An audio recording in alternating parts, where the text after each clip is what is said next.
Good morning, people. Big Sigh blogs. Yes, it's Tuesday morning. Welcome back. So let me just say, I am so close to 4,000 subscribers.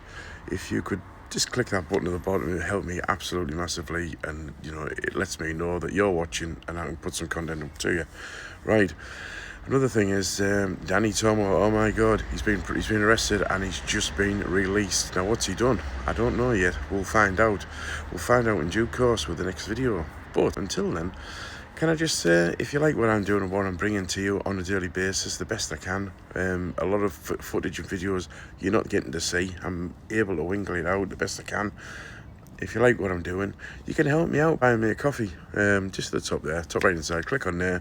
If not, there's a little link in the description. Click it and it'll take you straight to the page. So I'll help you a coffee. Like I said, don't forget to subscribe. But I'd like to say one more thing. Thank you everybody for following me, subscribing me, and giving me all the interaction I'm getting. I'm absolutely so grateful I have you people out there to get the content out too. Anyway, without further ado, I know what you're waiting for. He's TOMMO. I've just been released. I am in, well, I'm not in Dover, I know that for sure. So, yeah, so just a really quick update. Obviously today, after being back in Dover to keep the pressure up, keep documenting the invasion of our nation. So it's so ironic. I needed to share this with you. I was going to wait to do this video in the morning, but do you know what? I thought I'll do it now. So what they're saying is, this is what they're saying. They are saying that, hope you can hear me okay, I hope you can see me, all that sort of good stuff. So this is the ironic piece. This is the ironic thing. They are saying, the reason I was arrested, wait for it, wait for this, yeah? The reason I was arrested is because I entered a place that I had no right to enter. Can you believe that? So, let me say that again. I entered somewhere that I wasn't allowed or had the right to enter. Now think about that. So I'm there to document and to highlight the fact that we have huge amounts of third world men entering our country who have no right to be here, shouldn't be here, and when they get here, they're not arrested. They are given the 5-star treatment. But as a British and Englishman, when I go somewhere and I enter somewhere that I'm not supposed to be, they arrest me. They keep me in the cell until whatever time it is now, 2 in the morning, whatever it is. So, I mean, how ironic. How ironic. So, there's some conditions for me. Obviously, we sort of, as soon as I was arrested, I realised that. So, banned from Dover, Folkestone, and the district. But here comes the good part. Here comes the bit that the reason why it doesn't really bother me too much is we've done pretty much everything we can do down in Dover. Been there now, what, 3-4 times. Got into the facility, showed you exactly what's going on in there, the amount of money that's being spent, all this sort of stuff. I've shown you the invasion firsthand, how these men, from different places, like the most dangerous places in the world, Somalia, Afghanistan, there's some serious dangerous places. And the reason that people don't travel to these places is because it's dangerous. And the reason it's dangerous, not because of the landscape, it's not because of the animals, it's because of the people that live in those countries. That's the reason why they don't want you to go there. So the fact that they're then just saying, but those people are the reason why it's dangerous, and they're now entering our country. But the good thing is that, yeah, I'm not allowed to enter Dover, Folkestone, or Ramsgate. But the good thing is, it only applies to land. It doesn't apply to the water. So that's more of a reason to start phase 2 of this. I will not be going back to Dover. For any police officers that are watching this, I will not be going back to Folkestone, and I will not be going back to Ramsgate. What I will be doing is I will be going on the water, because that's where we now need to be. So, fuck them. Yeah, I'm out. I'm in a hotel. They strip searched me. They strip searched me for no reason. I think I've pissed them off that much. They went, we're going to have to strip search you. I said, why? It's just, we're going to have to strip search you. So that was weird. Very strange. But yeah, I'm out. And yeah, you know, this does nothing. This does nothing to prevent what we're trying to do. What it does is it makes me more determined than ever to do what is needed. And they've taken down the ability for people to donate towards the boat fund. I didn't think that buy me a coffee was, yeah, it probably was to humiliate me, but, you know, I did what it just complied with whatever they said, because I wanted to get out of there. So, yeah, it is what it is. I'm out, and it just now determined more than ever to get this done. I really do mean what I say when I talk to people about how serious this is. I don't know why I took it down. I'm guessing the left again. Did what they always do, and mass reported it. But yeah, I don't know if people are going to get refunded. I don't really know. I haven't really looked into it. I've only been out for about half an hour. So yeah, I'm going to get my head down. I'm going to go back to work tomorrow.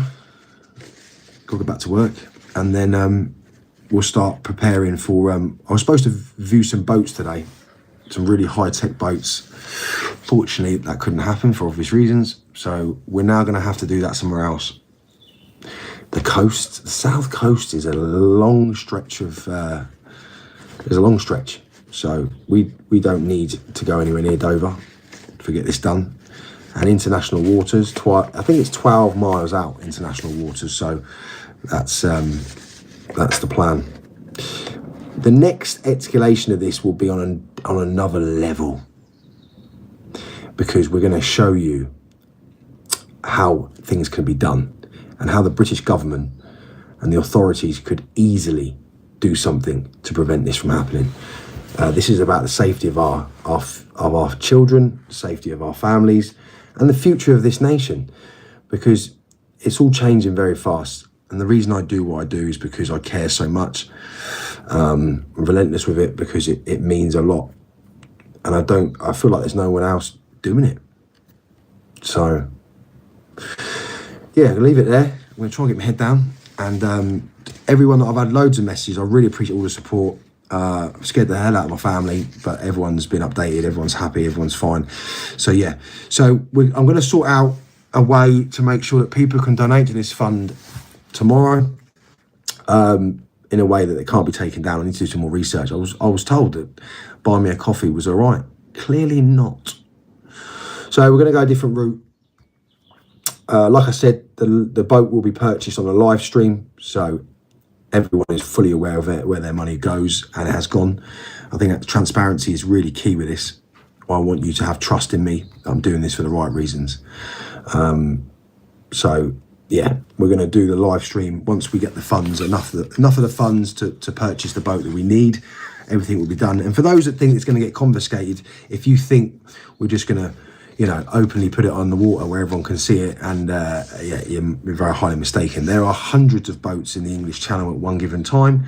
So we do this covertly, we do this properly, we do this professionally. And I have the backing of military men, naval men that are advising me how to get this done without the boat being seized, without being arrested for doing anything illegal. So I'm listening to them.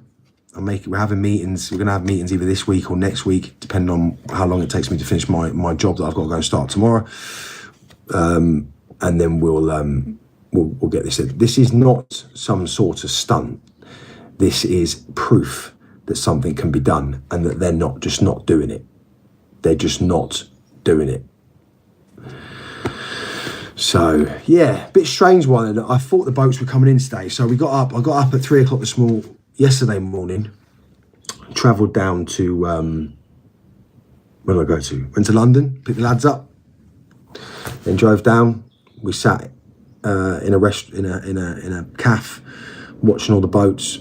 Couldn't really see any move. We could see a lot of movement on the French coast, but nothing that would indicate that they were coming over. So a bit strange. But I put it down to we had a good chat. We think because the contract between the English and the French have just been signed, that on the first, where so many came in, up to 1,000 came in on the first. We think because of that they probably went, well, we can't have the contract signed and then suddenly the next couple of days loads come in. But that will not be the case moving forward. I mean, the operation that they have in its entirety, from the NGOs to the camps to the migrants to the traffickers, there's too much money involved. This will not stop unless it's stopped properly. And there is no, like I keep saying, there is no attempt by anyone on any level from either side, French or the English, to really prevent this from happening. So it does come down to us. It comes down to English and British men to show the government, show the authorities that there can be a pushback on this. Because even if we stop 2, 3, 4, 5 boats and we keep doing it, it shows them for what they are. Is it risky? Yeah, very risky. Is it a risk that needs to be taken? Yeah, I think so. I think it needs to be taken because at the end of the day, you look at it and you look at our families, you look at the way this country's going. Imagine if we just all sat back and did nothing, how things would transpire. So a pushback is massive. 16th of May is the ability for all of you to be part of a pushback. I'm going to say it very loud and very clear right now. I'm not talking about violence. I'm not talking about fighting with the police. I'm not talking about criminal damage. There are things that are going to be done on that day that have never been done before. But it's not going to be done in a violent way, because that doesn't achieve anything and it just lands people in a jail cell. So we've got a plan for Operation Overlord to get this done. Like I said, you know, I'm committed to this and I'm too deep in it. And for me, I believe this is the right thing to do. I feel if my grandfather was around and I sat him down, I think he would be in agreement that standing up for your country in any way, shape or form is the right thing to do. And when I look at my children, especially my daughter, I think, imagine just sitting back and doing nothing and then potentially something happening to her in years to come and me being too old to do anything back at that time. What's your thoughts on that then? Do you think he's doing the right thing? What do you think? Would a board help? I'm not sure. I don't know what he's got up his sleeve. Anyway, thanks for watching the video. I am Big Sigh. See you on the next one. And what do you think?